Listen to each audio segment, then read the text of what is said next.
Is that mean my mitochondria isn't functioning the way it's supposed to be? To say, hey, what matters the most for people's sort of richness of life and purpose and meaning? The number one is absolutely human connection. Do you see a world where it's like AI is replacing people? As a former CEO of a billion-dollar mental health company and now creating his own startup combining modern metabolic science with mental health care, Will Furness has been incredibly successful in the world of business. Today, he and I sat down to talk about his own journey with OCD and mental health. This is Lived Words with Yuvan Rasiah.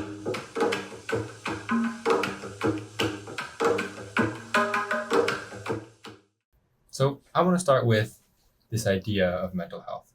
Right? When you think of the words mental health, what comes to mind?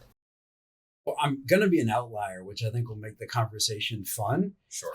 But I have a different population than what is normally considered or how people talk about mental health. So I'll start at sort of the 10,000 foot level. So it's a common misunderstanding that if you have a mental health diagnosis, that actually means we understand what the root problem is.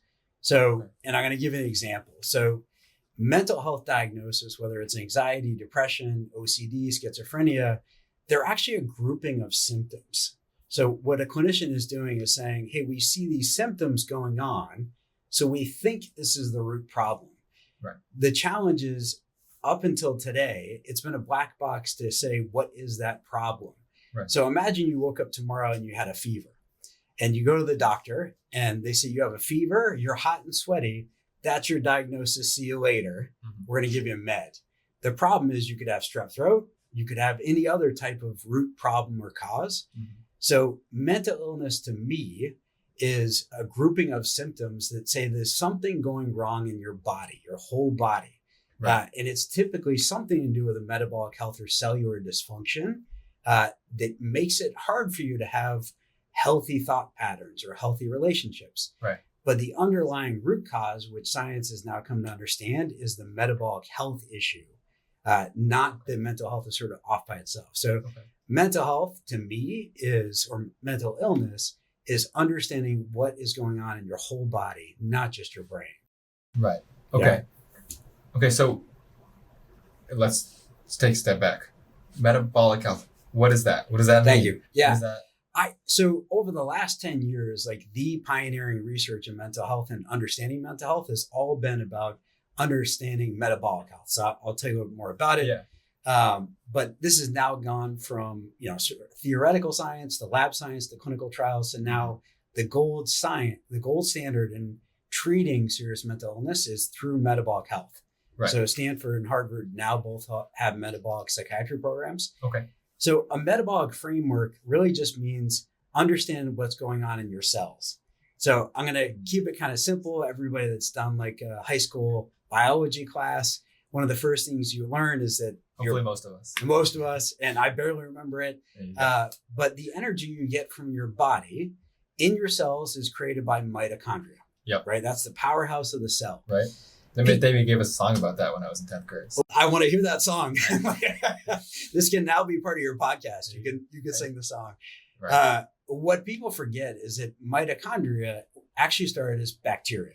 So mitochondria started as bacteria. It was a foreign object in humans. They co-evolved.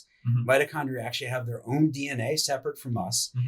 And if you don't take care of your mitochondria and you don't create this great little home for them, they have dysfunction. So they have mitochondrial dysfunction, and it creates lots of problems. So it can have inflammation, you can get diabetes, you can get heart failure, and you can get mental illness. Right. So for 100 years, we've treated medical issues at a cellular level. So we've said, hey, there's some sort of cellular issue that could be going on here. Let's understand it. How does mitochondrial health affect that? And we sort of pretended that the brain didn't have cells and didn't have mitochondria, right, and that couldn't be a root cause with mental illness. And 10 years ago, that changed. So all recent science around mental health has been really pioneering this understanding that if you have mitochondrial dysfunction, if your mitochondria don't work effectively, what does that do in the brain? Right. It can cause inflammation. You might not create as much neurotransmitter. They might not talk to each other as effectively. Right. So metabolic health is saying, what's actually going on in your body, in your cells, that can affect mental health? So we have mitochondria in the cells. Correct. Right? Like little bacteria. Yeah. And they're in our cells. Correct. They get sick. They get sick. Okay. Yeah. So do they just like went outside in the cold and it rained and they got cold? Like how does that happen? So they get sick by us poisoning them. That's a good question. Yeah. So, and I'll give you an example. Like, I don't know if you know anybody that has a vitamin B12 deficiency. I have vitamin B12. Perfect. All right. There you go. All right. So if you have a vitamin B12 deficiency, Yeah. then your mitochondria in your cells have a hard time creating and managing neurotransmitters. So if you can't get B12 into your cells and process it, then the mitochondria in the cells that create neurotransmitters like serotonin, dopamine, etc., they can't produce those neurotransmitters and they have a hard time managing the neurotransmitters. Right. So all of a sudden your mitochondria are essentially sort of running through mud instead of running seamlessly to produce neurotransmitters for you. So you have low vitamin B12. Your mitochondria in your cells that produce neurotransmitters really struggle to do it. Mm-hmm. And then what that feels like, the symptoms that people will call a diagnosis, is you have panic disorder, you have OCD, or you have bipolar disorder. Mm-hmm. Really what's going on, the root cause for a lot of patients is they just need some more B12 for their mitochondria so they can actually make neurotransmitters. Interesting. Yeah. So, and is that like the big thing? So B12, we all need B12? We all need B12, Yeah. but it's more than that. So it's across the board, and it's almost diagnosis. It almost doesn't matter what your diagnosis is for mental health care. They all have a shared root cause of metabolic health dysfunction. Yeah. So it could be insulin problems. It could be inflammation. And we can go through every category. It can be a vitamin deficiency. Right. Another example that most people don't know. So more than 20 million people in the United States have major depressive disorder. Mm-hmm. If you have major depressive disorder and you go see your PCP or you see a therapist or psychiatrist, they're going to uniformly say, get therapy and maybe take this drug, an SSRI. What they're going to miss is that step of understanding what's going on with your general health. And for 20% of patients with major depressive disorder, they have a thyroid hormone dysregulation. Okay. 20%, full stop. Okay. So 1 out of 5 patients with major depressive disorder, one of their root causes is actually a thyroid hormone problem. But we skip that step. We go right to giving them a med and maybe giving them therapy. So we're missing that step to understand metabolic health. Right. Yeah. So vitamin, hormone regulation, inflammation, all of these add up to a metabolic health equation to where your mitochondria can either work really well on your behalf or they're sick, starving, and struggling. And it shows up as symptoms of mental illness. So when I wake up in the morning and I feel tired and I don't want to go to school and I'm like, I'm done. Yeah. Right. I just want to lay in bed. Right. My alarm rings. I'm like, go away. Yes. Is that mean my mitochondria isn't functioning the way it's supposed to be? We'd have to like peel the onion a few more times to say like what's going on. But it could very well be. So I'll give you a newest study that's come out that really helps understand how mitochondria can get off track, particularly for us here in New England that don't get a lot of sun. Mm-hmm. We've now learned that mitochondria are photosensitive. So mitochondria actually need sunlight. They need infrared light to penetrate into mitochondria for them to function fully. So if you're lucky enough to live out in the Bay Area, California, and you're getting sunlight throughout the year, everything's sort of working well with your mitochondria, they're going to be able to produce more energy. If we're living in New England and we've talked about seasonal affective disorder, no one really sort of articulated what's going on with seasonal affective disorder.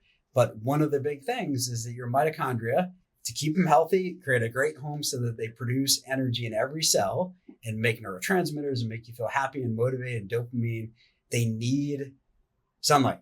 They have to be exposed to sunlight. They actually are infrared photosensitive in order to grow and reproduce and be effective. So that could be one. Have you had sunlight this week? Okay. Yeah. Have you been outside? That actually makes a big difference. Okay. And that's beyond just like the vitamin D aspect of that. Correct. It's more than just like we just need vitamin D. We actually need it's for the mitochondria. It's a little bit like a larger scale almost. Correct. You're essentially you're this is sort of a disorienting way to put it, but Sure. you are a host to an organism that co-evolved with us. Parasite. You have a bacteria. Okay. You have a bacteria that has co-evolved, that is now sort of human, but has its own DNA, and that's mitochondria. Right. And to It's awful create to a think about. great, correct, it's very disorienting. To create a great home for them, Mhm. there's a bunch of stuff you have to do, and that's vitamins, it's exercise, it's manage inflammation, and it is definitely getting sunlight into mitochondria because they Yeah. are photosensitive, and Yeah. it helps them grow and reproduce. So there's a whole recipe book of like, how do I be a great host for my mitochondria so that they can do all things, whether it's Right. fight inflammation, diseases, Awesome. produce neurotransmitters. So Okay. it's a broad playbook. Did you just like love bugs as a kid? How did we get to mitochondria, health, mental health? Yes. Talk to me. So, it's interesting. I have OCD, Okay. and, when I was 15 to 20, I really struggled with anxiety and panic disorder. Got Finally saw a therapist, and it took me quite a few therapists before they diagnosed me with OCD correctly. Okay. And after that, and we can come back and talk about that journey a little more.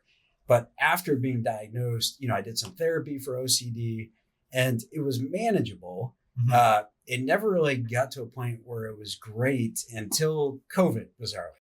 Yeah. So beginning of COVID, like everybody else, I'm Your mental health homebound. got better during COVID? My mental health got better. Special. Yeah, and a very unusual story. Yeah. So I'm home. I'm not traveling for work. I'm definitely more overweight than I want to be. Right. And I'm reading all this literature that people that are overweight are at much higher risk for dying, getting admitted because of COVID. Mhm. And the reason why is sort of once you have too much inflammation in your body, you're more susceptible to sort of the worst variants of COVID or worse symptoms. So I found this book by a Harvard endocrinologist. It was called Always Hungry. And it's basically all about metabolic health inflammation and how to sort of manage your metabolism. This is sort of Sounds like my life caloric story. metabolism. And then I'm like, all right, this is interesting. I'll use this to sort of manage my health, my general health, and my weight back in order. So I start following this diet, which is sort of a low inflammation diet. Mhm. It was going to improve my metabolic health, general metabolism. My weight starts coming off. And then I noticed for the first time in 20 years, my OCD is way better. Like the symptoms are better. The sort of lows of OCD were better. How much time I would spend on intrusive thoughts were better. Right. And at the time I just thought, maybe I'm less stressed. I'm home. I'm not traveling. Yeah. It wasn't until I read another book a short while after that by Chris Palmer, who's a Harvard psychiatrist, called Brain Energy, that I finally understood that metabolic health isn't just in your body. Metabolic health is the reason why most mental illness goes unsuccessfully treated. Why so many patients with severe mental illness get on meds and they never get better. So I never connected at the time that by managing my general metabolic health, it actually was going to improve my OCD. It wasn't until reading this book by Chris Palmer, who's a head of Harvard psychiatry, called Brain Energy, that I started to understand that the root cause of all mental illness, the shared root cause across all these diagnoses, is metabolic health. So that's how I came bizarrely backed into it by trying to reduce my risk for COVID and cut down any type of inflammation in my body, that I realized and sort of stumbled upon this work by Chris Palmer and research from Stanford and Harvard in the last 5 years showing that managing metabolic health is as effective, if not more effective, a lever than most medicines are today or therapy. Got it. Yeah. So good question. Yeah. Let's talk about OCD. Yeah. You had OCD. You've gone on your OCD journey through metabolic health, through working on your metabolic health. How? Just talk to me. Like, what does that look like? What is OCD for you? So there's a couple of common variants of OCD. One of them is compulsions. One sort of common grouping is called intrusive thoughts, which is what I have. So it's basically, looping of thoughts that you feel like by having these thoughts, you feel differently about yourself. It sort of changes your identity and you get stuck trying to sort of manage the occurrence down and sort of always trying to find a way to sort of make that less common. So, and we can talk about the metabolic health later. Yeah.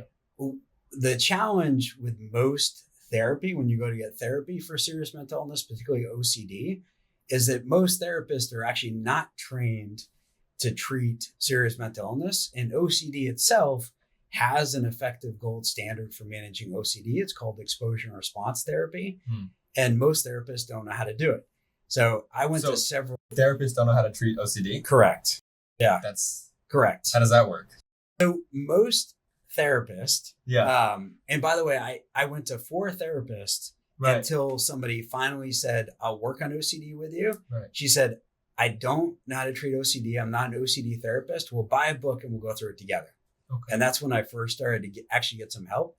So the way that therapists work, and you can become a therapist through all different routes. You can be a social worker, you can get a master's in family counseling, but most of those routes sort of preference you for your training is done with folks that are lower acuity. And it's often not done with folks that have serious mental illness. Right. And so for a lot of therapists, they're just not comfortable with treating serious mental illness because of the risk, and they haven't had enough training to be comfortable on that. And unlike most therapy that is going to work on like how you manage, cognitive behavior therapy, how you manage relationships, for serious mental illness like OCD, bipolar, it's a whole separate track and approach for therapy. So, for OCD, it's exposure and response therapy, which is really a different program than most people sort of think about therapy being. But Mr. Furness, the internet told me that therapy is the solution to all my problems. Unfortunately, by the way, I'm a big believer in therapy. Okay. I'm also a big believer in medicine, where appropriate. The problem is we're skipping the very first step, which is saying, what is the problem we're trying to solve before we use a solution? Therapy is a solution. Meds can be a solution. Yeah. We skipped a step to say, what is the underlying problem that is causing the mental health symptoms? And that underlying problem is often a metabolic health one. So I love therapy as a solution. I love certain psychiatry meds for certain people as a solution. Let's understand the problem first. Right. And, you could take a group of 10 patients that have OCD, and they could have 10 different reasons or problems why they have OCD symptoms. So we got to get that first step in to say, let's find out what the real problem is before we come up with a solution. Oh, let's say I'm having intrusive thoughts or compulsions. Right. What do I do? Where do I go? Do I Google metabolic health? And we'll talk about the new company we've started, NeuroVitals, but unfortunately, there's not an ideal solution right now. Yeah. So if you live near Harvard and you live near Stanford, you're good to go. They both have started metabolic psychiatry programs. So if you're lucky enough to be the 1/10 of 1% of the population living near these 2 premier academic medical centers, you can go and actually get a metabolic health workup and understand how you can manage your metabolic health to reduce your mental health problems or eliminate them. The problem is that's not a very scalable solution for the planet. So we're starting a new company, myself and co-founders, we're just getting going, called NeuroVitals, which is going to be a scaled digital solution where you can understand your metabolic health, including labs, and have AI augmented solutions that works with you all the time to improve your metabolic and mental health at the same time. Yeah, but unfortunately, there's not a great solution right now. Right. Okay, I think AI, and you mentioned therapy, and I feel like I see always that people are talking about AI and therapy. Yes. AI, a good thing to use in mental health care, in healthcare at all, because is it too impersonal? Right. What are your thoughts?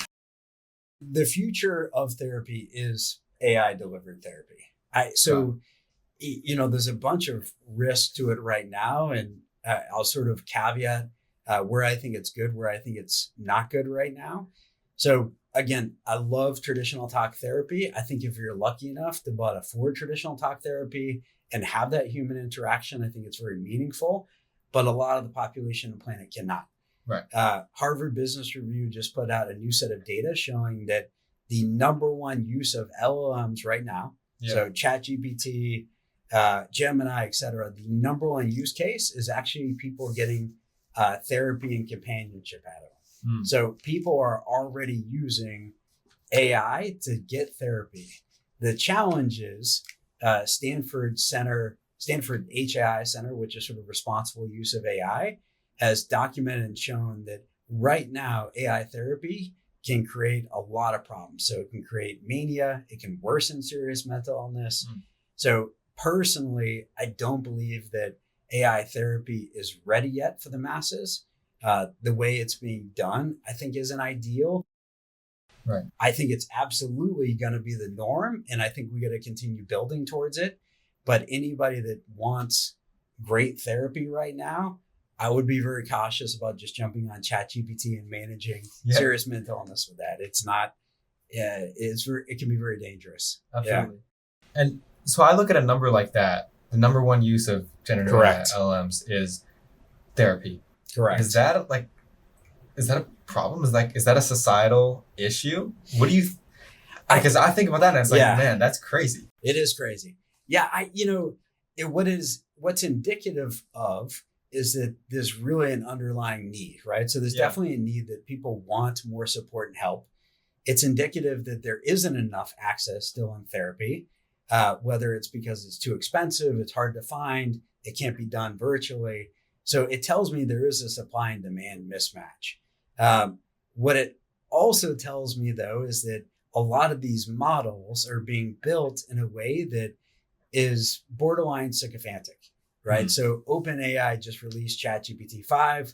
And one of the things that Sam Altman said was, hey, we realized that ChatGPT 4 was a bit too sycophantic, meaning it would always agree with you. Yeah. And a good therapist, or if somebody can, and we might create a really great AI talk therapy model that can challenge people and challenge their views and challenge them to go through a difficult process, I think that can be a great use case. But unfortunately, a lot of folks' engagement in therapy right now that's AI driven is going to be reinforcing a bubble view that could be dangerous if they have mania or they're really struggling. Right. Yeah. Right. And you see the development of AI and the way that it's developing now, and even through NeuroVitals, that can be changed. We can work on that. It can be changed. Yeah. I think most of the AI talk therapy products out there were built off of older AI models that tend to be a bit sycophantic. Right. And, tend to be more focused on keeping customer engagement, which means flattering the person that's using it, seeming very loyal to the person. The newer models, I'm very hopeful about ChatGPT 5, but the newer models that I think are built to be a bit more neutral and a lot more focused on sort of the truth and not just sort of focused on customer retention and engagement. I think those can be better foundations for how we build AI therapy. And I think the research out of Stanford's HAI Center also emphasizes this is 100% possible. It can be done. Just today, what exists can be very dangerous. So it's going to happen. I'm fully supportive of it. Yeah. I think there are billions of people that need more support and need more help. And we should be able to deliver a product that actually doesn't have to get a pre-approval through United Healthcare or Optum, and you only get 8 sessions and you don't get anywhere. So it's absolutely necessary for the world. And that's free therapy in a sense. It is free AI therapy. Correct. Because it can be accessed anyone, anywhere. Correct. It doesn't cost anything. Yeah.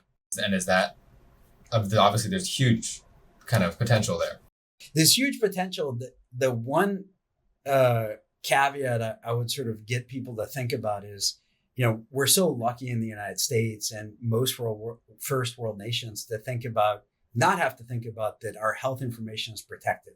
Yes. So whether it's HIPAA or PHI. Yes. And it does alarm me a little bit, the number of people that are getting on ChatGPT or some other form that their data can be used for whatever purpose, whether it's going to be ad targeting in the future or anything discoverable. So it does worry me a little bit that right now they're using ostensibly a free product. Anytime a product is free when it's a digital product, what's actually for sale is you, the customer, right? And we learned that with ads years ago with Facebook and Google. If something's free and it's digital, what they're selling is you, right? They're selling your information. So I would just caution people to pay attention to what type of health information they actually put into ChatGPT that could be shared, and there's no reason legally why they can't share it. So do you see, just kind of thinking about that, right? So there's a certain limit as to the capabilities of AI in that sense, in my mind, because if we're not able to share, everything, Yes. then you're limited in the scope in which how much can a robot treat because they don't know everything, right? And so good point. do you see a world where it's like AI is replacing people in terms of like therapy and conversation and mental health, or is it an additional component? I think it's going to replace them, but if I'm a patient that's looking for therapy and it's free, I would really pause and say, how is it free? All right, they're selling my data. Even if you sign up for a paid service and it's just AI and there's no human, I would really look at that user agreement and say, I'm sort of sharing the hardest, deepest truths about myself. I want to make sure that information is protected, and it should be like any other healthcare experience, even though it's AI, right? Even though there's no human involved. So I'll give you an example of one reason why I think AI therapy will absolutely replace the human element in the future. So Harvard and Wharton got together and ran a study over the last year. It's about to be published next month. And what they were looking at is to say the underlying human connection in therapy, if that can't be replicated in AI, then AI therapy will never be as effective, right? You can train an AI therapist to deliver cognitive behavior therapy extremely well, right? It can be an algorithm. Right. You could train it to understand, what people are talking about in speaking patterns and break that down into diagnosis effectively. But if a big part of therapy's effectiveness is actually the human connection, and you can't replicate that, then AI therapy might never be as good. Right. So Harvard and Wharton got together and ran this study recently where they basically were just checking to say, hey, how effective can AI therapy or chatbots be at reducing loneliness? And that's sort of one way to sort of flag human connection. And I will tell you, one person involved in the study is not a big proponent of AI therapy. They actually think it's a terrible idea. Yeah. And I think they were running this study to show that this really has limitations and it can never work. And fortunately for us, the consumer, and the future of AI therapy, what they found was that AI therapy was as effective, or AI chatbots were as effective as at reducing loneliness as an in-person therapist or an in-person human connection. So there is something about the human brain where if we feel understood, it reduces our loneliness. Right. We feel more valued as a human. So I think the AI potential for therapy is limitless, and it's going to come soon. I think it will be as effective and more. Do you think there's a physical aspect to, like a literal physical interaction aspect to human conversation that is maybe missing or different with a robot and an AI where, I'm on my computer on my desk typing to something, or even on speaking to something from using like voice type or something. Yes. And versus like actually us sitting in a room having a conversation. There's definitely studies showing that your brain does process experiences differently based on is somebody in the room with you or not. And you have body language, you're picking up more momentum. I do think that when you think about, hey, what's the minimum effectiveness that AI therapy should be able to deliver before it's as good as sort of going to a therapist when that's a lot more expensive, your brain is pretty wired that if it's an audible conversation, right? You're not reading something, somebody's talking back to you and it's human-like. Mm-hmm. What that study from Harvard and Wharton, done over the last couple of months showed is that your brain does process it as much of a human connection as talking to somebody in person. So, the effectiveness of therapy, not only sort of the modality, the curriculum, how you train people to sort of rethink or process memories or how they interact with others, all that curriculum matters, but everybody always thought there was sort of a secret sauce of that human element connection. And that might've been I think it's overstated the possibility of not doing that with AI. I think we definitely could. And just alone being able to reduce somebody's loneliness scores shows that you really can create much more of a human experience in our brain wiring processing than people anticipate with AI. Got it. And when I think about like the need for therapy, right? The need for AI therapy, the need for human therapy, I think there's a part of me that thinks, okay, like as human beings in society, with friends, with connections, with in life, like, is this something that not we should need, but almost, is this something that we should need, in the sense that is it a societal problem that AI is therapy is a number one use of AI? Yeah, because we aren't having the conversations with real people. I'm all about.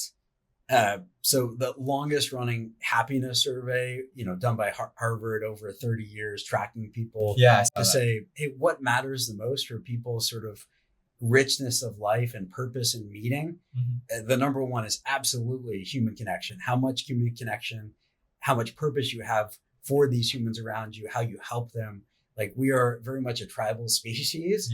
I think you're right. I think, AI therapy being the number one use case is definitely because people in part feel more isolated. I also think we're just sort of, our humanity is bombarded by digital use all day, by apps, by the sort of, disconnection from what really should be meaningful and purposeful. So I'm all for a multimodal approach to solving mental health care. It's not just AI therapy. If I could give somebody a simple prescription, like eat well, exercise way more than you think, get around loved ones, and have a purpose in life. And then absolutely, if you can afford it and or AI therapies are effective, do that. Like anytime we can sort of grow and coach ourselves and challenge our beliefs and say, how do I make myself a better human? It matters. But the therapy shouldn't be the tip of the spear to living a full life.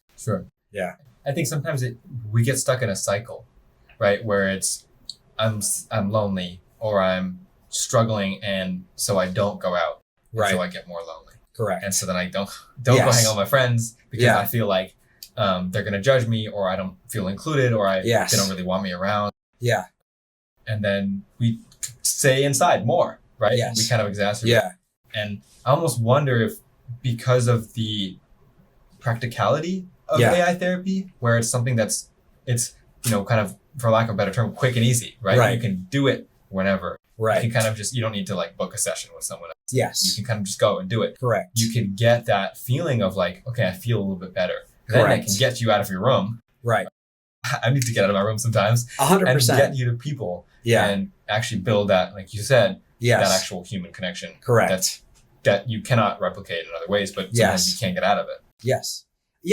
I think, again, therapy is very powerful. I'm a strong believer in therapy. Absolutely. Still a strong believer in certain meds for certain people in the right conditions. It can really sort of help give you just enough support to take that next step. But let's dig in a little bit more there. So, all of our sort of desire to create meaning in life or connect with others or do something with purpose, what drives us when it comes to the molecular side of it or metabolic side is dopamine, right? So dopamine is that neurotransmitter that makes you motivated and wants you to get out to say, hey, there's risk, but it's worth it. There's a purpose. I connect with somebody. I might meet a loved one or a partner. And guess what actually creates dopamine and drives dopamine? Your mitochondria, your metabolic health. So therapy can help. Therapy can be a nudge. Therapy can give you that extra bit of motivation to get out there.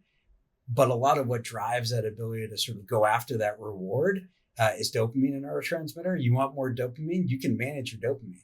You can manage your metabolic health. You can manage your mitochondria's ability to produce dopamine and regulate effectively. So it really comes back to that.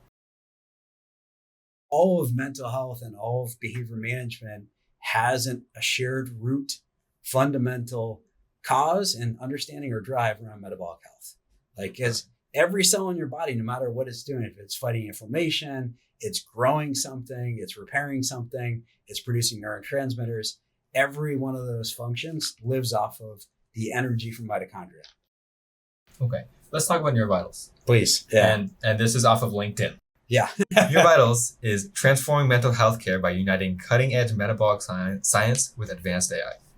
Sounds awesome, by the way. How do we get to... So you have your journey through OCD. You're trying to figure out... You learn about metabolic health. You get to read brain energy, right? You're working with this therapist. What drives you to say, okay, I want to create something? Love it. How Yeah. did you get here? There was two experiences really, and they were both work related. So I was lucky enough to become the CEO of ThriveWorks, which is the second largest mental health care company in the US. Yeah. We had 300 locations. We did virtual visits. When I left, we were doing more than 30,000 visits a week, 30,000 patients a week. So basically treating a whole city every week with therapy visits. We had talk therapists and psychiatrists. And even with seeing over 1 million patients a year and being the CEO of one of the largest mental health care companies in the US, when I came across Chris Palmer's book about the understanding of metabolic health and how it drives mental health and started talking to folks in the company, psychiatrists, talk therapists about this, I realized what is a sort of very common issue in all of medicine, which is anytime there's new science that comes out, it takes 14 years to get from science to practice. So anytime something new comes out, it takes a long time for it to get adopted. So we were doing great work at ThriveWorks. I still recommend people to go to ThriveWorks. It's a great therapy company. Absolutely. And it's doing therapy and it's doing psychiatry. What it's missing is that step to actually understand metabolic health. So I'll fast forward a little bit. Sure. My most recent role as CEO, I was running a multinational clinical research company. So working with Moderna and Pfizer and Eli Lilly and testing new medicines to say, what could it do for folks? And I noticed that a lot of the conversations I was having and clinical research companies were having were about repurposing GLP-1s to do something around mental health. So substance abuse disorder, looking at Alzheimer's. And it brought me back to those moments in ThriveWorks when I started to understand that all of mental health care was missing a step, which is the metabolic health. Mm-hmm. So there's this big gaping hole in mental health where we're missing the metabolic health. And I saw pharma running after it saying, hey, we can help on this with a new medicine. And that might be great, but there's a lot of interventions that are low cost to no cost that we can actually take care of. So I looked back at my experience as a CEO of that clinical research company, CEO of one of the largest talk therapy companies, and said, the only way we're going to actually deliver really true gold standard mental health is to start over, to build from the ground up, right? Pharma does a lot of good things. They're not going to be that motivated to help you fix your diet or exercise or understand what's going on with your hormone functioning, because they're not going to sell you something from that, right? Yeah. They're going to sell you a new med. It's all business. Yeah, it's all business. And again, there's some great meds, there's some great pharma companies. Yeah. But to really solve mental health care, we got to start over from the beginning. And we have to help patients understand that by addressing their metabolic health and their mental health together, they're going to get a much better return. They're going to get much better improvements. And I'll give you a couple of trials that sort of really illustrate the point. But I realized, I'm sort of a renegade insider, and all of our other co-founders are. Yeah. We understand the mental health care system. We understand the medical system. You have to change it from the inside, but you have to change it from the beginning. You have to build it from the ground up. So we're starting this new company. So I'll just sort of give you one example. Harvard, McLean, and Stanford both ran studies where they had patients getting admitted to their inpatient psych facility. So patients that are at the worst moment in their life, worst crisis, very sick and struggling. They get admitted, and they're getting admitted for OCD and bipolar and schizophrenia and major depressive disorder. And they randomize them to either the normal line of treatment, which has tons of side effects, is very sedating, you put on weight, or a metabolic health approach. They changed their diet. Most often it was a ketogenic diet and everything that they could do on the metabolic health side. Yeah. What they found in both studies, and the recent one from Stanford was conducted in the past year, is that patients had a 30 to 50% improvement over medicine by taking the metabolic health route. Wow. They were discharged from the inpatient facility 20% sooner. So by treating the metabolic health underpinnings, even in the worst case scenario and a patient has the worst moment of their life, it still had a massive impact. Imagine what we can do for patients that have even mild to moderate mental health issue and no one's helped them understand their metabolic health. Right. So we got to change mental health care and rebuild it from the ground up. And that's what we're doing in NeuroVitals. And so you had this idea, this from working in healthcare, working in the ThriveWorks. Correct. And working in a pharmaceutical industry where we're not connecting the dots. Correct. There's a lack of connection. Right. And so NeuroVitals is connecting that, right? And that's why we have AI, correct. We have metabolic health, we have mental health care. Correct. So you have this idea. What happens? Where do you go? How do you start? Right? So, I've never started a company, so tell me, how does it work? You start by having a group of similarly rebel-minded folks that want to rebuild an industry from the ground up. So for me, and I've coached and mentored startups for a long time, both at MIT, at an incubator, a startup accelerator called Mass Challenge here in Boston.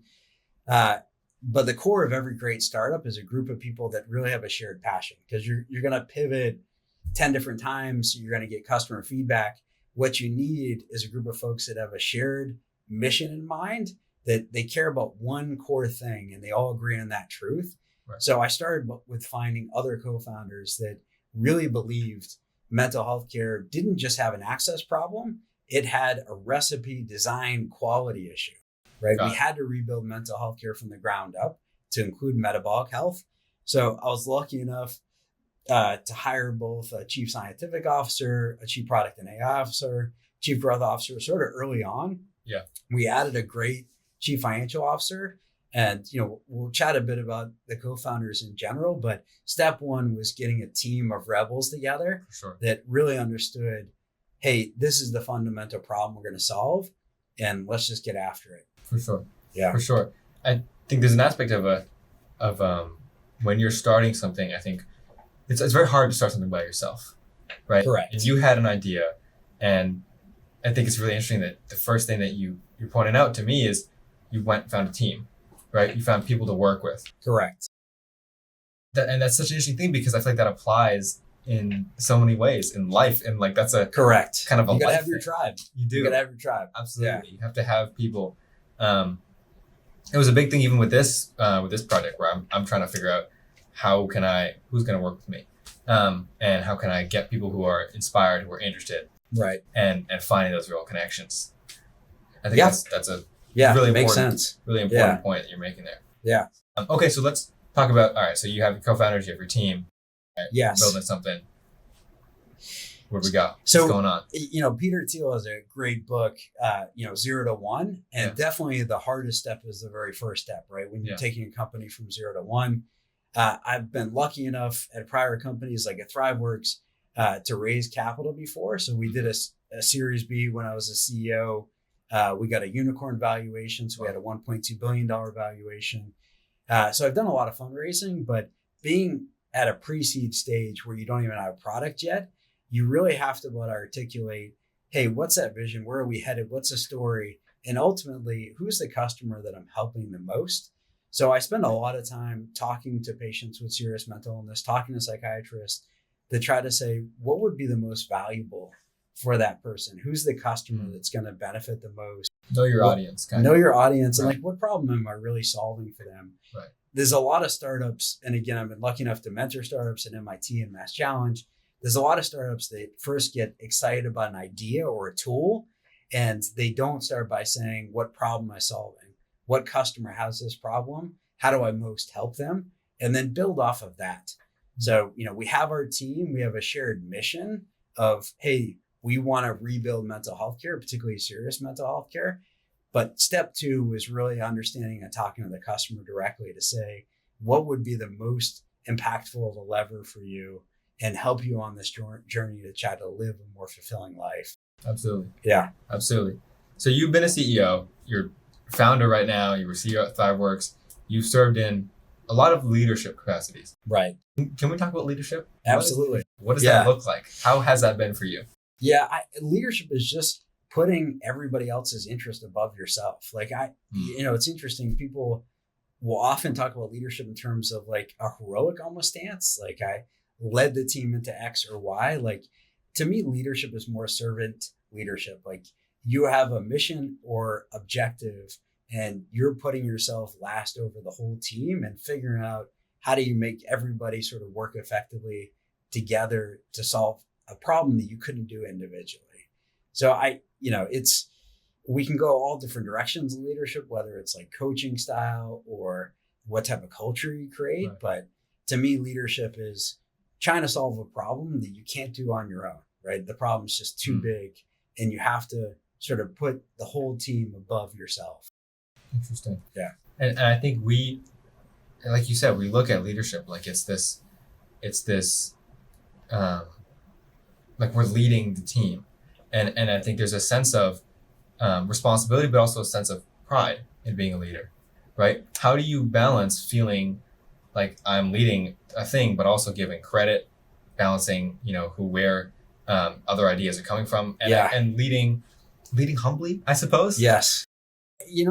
That's actually a great problem dichotomy. And I think a lot of leaders, particularly early leaders, they can stumble the first couple of years as a leader, thinking that they have to know everything, that they really have to have that mantle of sort of shininess and authority to be effective. MIT has some great research. It's called Theory X versus Theory Y, but they have some great research. They partnered with Google and looked at reams and reams of data at Google to say who are the most effective managers and leaders. And one of the core things that came out of that study, and now is sort of, I think, the best organizational psychology principles about being a leader, is that the most effective teams and the most effective leaders show a lot of vulnerability. And what that means is often saying, hey, I don't know how to solve this. I don't know how to do this one skill, and letting others show up. It also means letting people understand that they're going to make mistakes, right? That if they work with intention and sort of goodness, right? They have sort of good intent, right? That even when they have mistakes made, that, we're just going to move on. But a lot of leaders make a mistake of sort of not showing any vulnerability. Mm-hmm. And that quickly creates a toxic culture, because you don't make great decisions if you're not willing to admit when you don't know something, you need more information, or it's not your skill set that you can best sort of weigh in on. So the leader, and there's a lot of organizational psychology around, power differences. So, we are tribal. We've talked about that a bunch of times today. Being tribal, we naturally sort of respect hierarchies. And because of that, when there's a power gap, so either you work for somebody or they're considered to have more status, it can create differences. And your willingness to tell that leader something's going wrong, or I think that's a bad route, or here's where we go. An effective way to minimize that power gap so that the teams really weigh in more is to just share more vulnerability from yourself when you make a mistake or when you're struggling. Can you give me an example? Yeah. I'm putting you on the spot here. No, I'll give you a fun one. Stanford Business School did this really fun study where they took a bunch of kindergartners. They gave them a big pile of pasta and some tape. And they said, build as big a tower as you can in 30 minutes. So the kindergartners worked together and they took all these bits of pasta and they taped it together and they built a tower. And then they brought in groups of MBA students from Stanford. And then they brought in CEOs and they brought in partners from law firms. And at the end of the day, the group that built the highest, most stable structure was the kindergartners. Wow. And the reason why is that they're willing to fail. They're willing to try new ideas. There was no sense of status. There was no power dynamics. So, that's a simple illustration of you have to, when you're a leader, create a team where you do everything possible to eliminate power dynamics, where people can have shared vulnerability, and then shared purpose really shows up as sort of the strongest motivating factor. But do we get too caught up in like labels?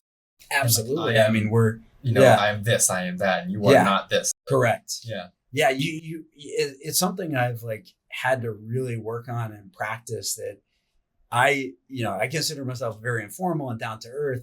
And it's taken me a long time as a leader to realize that no matter what, if there's a difference in hierarchy or status that's perceived, it's going to make it harder for people to sort of be vulnerable and share what they believe might be right or share a risk they're concerned about. So you have to wire that into everything about your team. Yeah. You can start off team meetings by just everybody sharing something outside of work that they're struggling with. And that's sort of a safe way to talk about something you're worried about, and you can be vulnerable. That is not you admitting you're worried about something at work. So there's little things you can do repeatedly to create a culture where people feel like it's safe to sort of disrupt that power dynamic or status dynamic. Absolutely. Yeah. So what have you done as a leader to counteract that? Because even today, Yeah. at ThriveWorks, at Your Vitals, how have you, because yes, as you said, down to earth, right? Try to be very informal, but there is a perception of, right, this is my boss, right? And therefore I have to do certain things. How do you make it a comfortable environment for someone who, even like, especially someone who's new, right, like to feel like they can be a member of the team?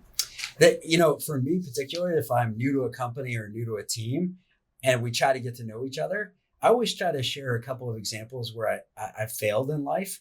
My very first job in high school, I worked at KFC. I got fired by KFC. Wow. And they told me I wasn't KFC material. Okay. Which, sort of a crazy thing to, what is KFC material? I'm still to this day wondering why I wasn't KFC material, but I'm past that milestone. Colonel Sanders got some high standards. Yeah, really, truly. So, I think you have to create those moments early on where you share vulnerability. Mm-hmm. So, I'll talk about moments in my own life where I failed. I'll try to bring to every team meeting. At the beginning of our team meeting, we'll talk about stuff outside of work, what's going well and not going well, so that they see I can struggle in certain things. Right. When very early on working with teams, if I'm not sure of something, I'll pause and say, hey, do we have the same vision of where we're heading? Do we have the same understanding of our problem? And then say, I don't know what our solution is. Let's work on it. So you really have to create these moments where there's enough sort of breathing room in the group to share stuff that might seem kind of risky to bring up. So do you have like a go-to example? Like, here's when I failed. So I do regularly share getting fired from KFC. Yeah. I spent the first half of my career in finance and accounting. And there's another story that's a big change. A big change. Yeah. I wanted to get closer to actually building stuff and being an operator and actually owning teams rather than just reporting the numbers.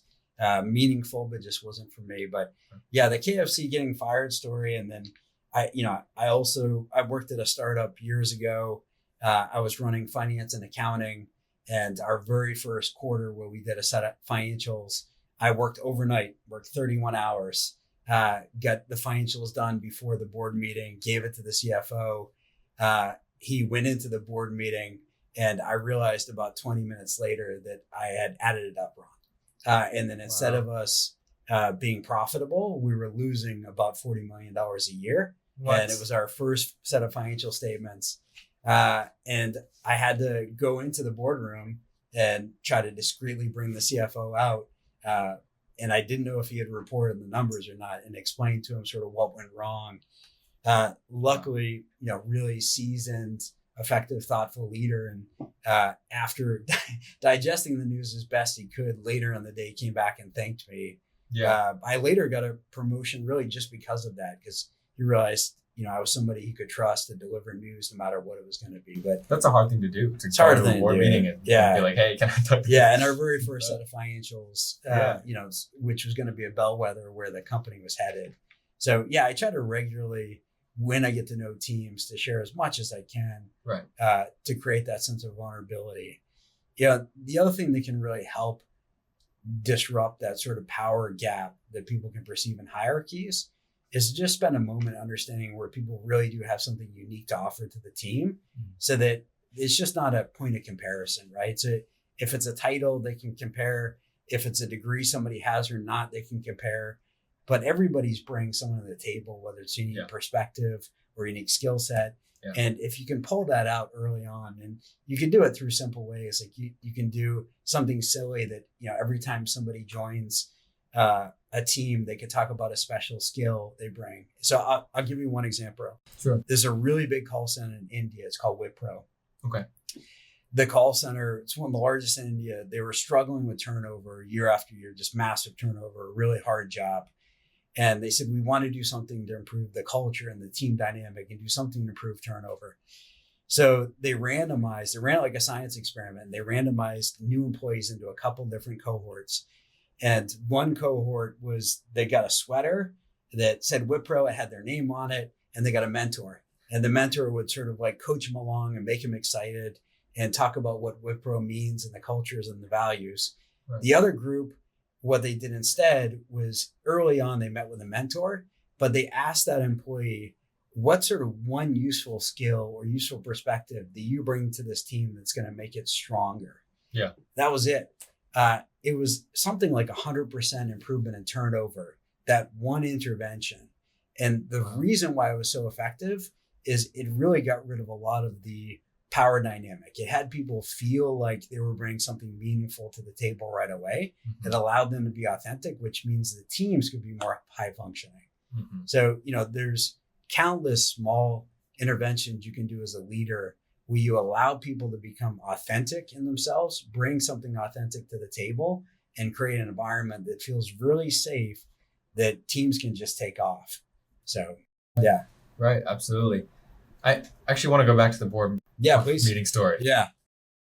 That takes guts, right? And to make a mistake, acknowledge you made a mistake, go in there and say, hey, I made a mistake. Yeah. Talk me through, like, what were you thinking? What were you feeling? It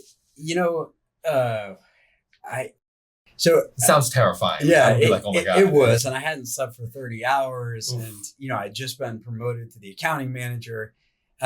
It was definitely nerve-wracking. I think I've been a long-time practitioner of Stoic philosophy and, trying as best I can to sort of take that moment that feels overwhelming and back up and say, what is this moment going to mean in 50 years? What does this really mean to myself as like my identity? It can only bring, in my view, in my experience, it can only bring that stress level down to like a 10 to 7. But by doing that, you can get to a point where you can pause long enough to say, like, who am I as a person? And if I'm that person, what would I do with this? Getting a side note on mental health, Ethan Kross, who's a psychologist at University of Michigan, has some great books. One of them is called Chatter. And he has some great books of sort of managing yourself in those moments that are very stressful and sort of cutting the chatter down far enough, the noise down far enough that you can really pause and say, who am I as a person? What would that person do? And just asking yourself that question and sort of making it a third person, even saying like, what would Will do in this situation, can ground you a bit more so that you can get through that stress. But I don't know, maybe I was sleep deprived and thought it wouldn't even be that bad of a interruption. But all I knew was I had to sort of get in there and tell him, like, this is about to go off the rails before he presented. That feels like a kind of maybe a slept on leadership quality, where the sense of being able to walk into a room to admit something that you're wrong, right? That's a hard thing to do. Especially if you just got promoted, you worked so hard on this, like, and to go and be like, hey, I messed up. Yeah. It's a hard thing to do. But even also, I think, and like you said, to put into perspective what's happening, right? Where it's, well, how will this affect me in 50 years? Correct. What is my life going to look like? Yeah. Does this moment, not that it doesn't matter, but does this moment matter in the grand scheme of my life? Yeah. That is a really interesting thing, because I think that we often get caught up in everything, like every detail, right? Where it's like, there's so much happening. I need to do this. I need to do that. I need to do this. There's so many things. I can't get them all done. I have to, all these different things. It's overwhelming, right? There's a lot of pressures, right? Correct. External pressures. A lot of things that sometimes we can't even control that are happening. Like, yeah, you make a mistake, but like you can't control what happens now, right? Unless you go do something, right? Correct. And so I think making the decision to say, like, okay, I'm going to go do something. Let's stop the noise, right? The chatter, correct, and go do something. Be actionable. I think that's a really interesting thing that a lot of people miss about leadership, about holding yourself accountable, totally, and about making a mistake and being able to recover from a mistake. Yes, yeah. Looking back on it, the CFO at the time, and I'm reflecting a little bit more, I think he had created enough moments with him as a leader to sort of share where he had made mistakes or things had gone wrong or where there was a failure, that I think he created sort of just enough meat on the bone that, I would like to think I would have done the right thing either way, but I think he made it easier, of course, to go in that moment, even in the midst of like a critical board meeting. It's thinking it through a little bit more. I think he created a nice virtuous cycle that, helped me carry through a tough moment and allowed me to sort of articulate it well as I'm working with teams about what really matters at the end of the day. And that's living by those values that are going to let you sleep at night and feel like you're living a purposeful life, because we do just have one life. Absolutely. Yeah. Has there been a moment where you have felt like what you did to make yourself to be a good leader, to make that people working under you feel comfortable, almost like the reverse of this situation where someone else felt comfortable saying, "Hey, I messed up," to you? Yeah, yes.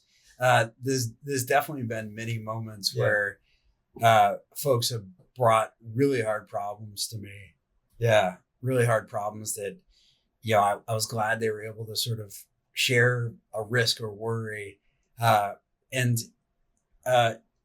Another sort of like tip or technique that I try to do is when I'm going through periods at work where I know everybody's stressed, I'll often kick off meetings by just saying, "What are you worried about?" And years ago, I worked at Dartmouth Teaching Hospital, and the chief medical officer there, he would always open his meetings with, "We don't worry alone." Like as a team, we worry together, and would talk about what he's worried about that week. And so, there's definitely been moments where teams have brought stuff to me, calamity, mistakes. It happens, right? Their organizations run by humans. Yeah. So, I think it's fascinating to think about how the leaders that you have worked with have influenced the way that you lead. Yes. Right. And even just like the example you just gave, where he would start meetings with thinking about what's worrying him, what's worrying people, and you like to start meetings Correct. with the same philosophy. Correct. And I think that's a really beautiful thing. Yes. That we learn from each other. And we grow as people and as leaders. Totally. And by the way, that's Greg Myers, who's now, I think he's the CEO of Mass General. Wow. But I'll give him credit. Like just a wonderful way to sort of create an environment where people felt like the stress of what we were doing was on everybody's shoulders, and you could worry together. Yeah, absolutely. All right. Want to end this podcast? We always end with a final question. Let's do it. What are some words that you choose to live by, and why? Memento mori is sort of a common Stoic phrase, but I think anything in Stoic philosophy where you can take your purpose and what you're living for and make it so consistent and steady that no bit of stress can throw you off. But living for that purpose. And another sort of way to interpret memento mori is just welcoming everything that happens to you. Right. I think the Stoics and the Buddhists had a lot in common, which is the more you can sort of accept that everything that happens to you in life, you can do something with it. You have control over how you respond. You have control over what you do with it. You have control into how you can turn it into a new purpose or new good for somebody. So just being accepting of everything that happens to you, sort of welcoming it in, which by the way is sort of the root of managing all OCD, coincidentally, is acceptance and sort of being okay with things that occur. So, memento mori, just accept your fate and do the best you can to make whatever comes your way a new opportunity to create purpose and meaning for people around you. Absolutely. Thank you so much. Got it. Thank you. Yeah.